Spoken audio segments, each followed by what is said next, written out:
Hello, আজকে সকালটা শুরু হচ্ছে আমার বাগান থেকে। আর বাগানে হয়েছে প্রচুর স্ট্রবেরি গাছ। আমি আগে দেখিয়েছিলাম, তখন তো স্ট্রবেরিগুলো কাঁচা ছিল, এখন স্ট্রবেরিগুলো পেকে গেছে। আর প্রত্যেক দিন আমি একটু একটু স্ট্রবেরি নিয়ে খাচ্ছি। আর এখন বসন্তকাল, শীত কাটিয়ে সব গাছে ফুলে ভরে গেছে। এই যে গোলাপ গাছটা দেখুন, নিচেও একদম পাপড়িগুলো পড়ে আছে। আর প্রচুর গোলাপ গাছ হয়েছে আমার এই বাগানে, আর প্রত্যেক দিন ফুলও হচ্ছে। আর এই ফলটা হচ্ছে প্লাম, মানে আমাদের ওখানে যেটাকে আলু বোখরা বলে। আর এটা বাড়ির সামনের গোলাপ গাছটা। আর এটা আমার বাড়িতে একটা হোয়াইট কালারের জারবেরা হয়েছে, দেখতে অসম্ভব সুন্দর লাগছে। যাই হোক, বাগান থেকে এসে আমি স্নান টান সেরে একদম রেডি হয়ে গেছি। আর এই একটা বাঁদরকে দেখুন, এটা বাঁদর না বিড়াল বুঝতে পারছেন? আমার তো কিছু কিছু সময় বাঁদর মনে হয়, যেভাবে জানালা দিয়ে মুখ গলিয়ে বসে আছে।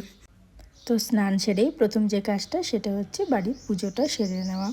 আমি পুজো করে নিলাম, তারপরে আমি লাঞ্চের প্রিপারেশন করব। কিন্তু দেখলাম আজকে মিস্টার চক্রবর্তী লাঞ্চের দায়িত্ব নিয়ে নিয়েছে। এখানে ভাতও বসিয়ে দিয়েছে, আর এদিকে বেগুন ভাজা চলছে, আর বললো লাউ দিয়ে ডাল বানাবে।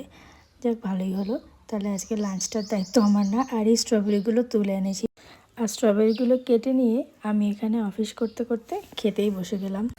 যেহেতু এখানে যে কোনো ফলমূল শাকসবজি এগুলোতে কোনো রকম ফার্টিলাইজার দেওয়া হয় না, এখানকার যে গোবর সার সেগুলো ইউজ করা হয়, সেই জন্য বাইরের থেকে কেনা জিনিসপত্রের থেকে এগুলোর টেস্ট একটু আলাদাই হয়। আর এই বিকেলের দিকে আমি বসেছি একটু কফি আর ওই নামকিন নিয়ে।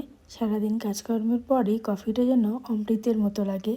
আর বিকেলে বাইরে এসে দেখি বাড়ির সামনেই জঙ্গলে লেগেছে আগুন। পাহাড়ে গরমের দিকে এই একটা সমস্যা। যাই হোক, আজকের ব্লগটা এই অবধি। বাই।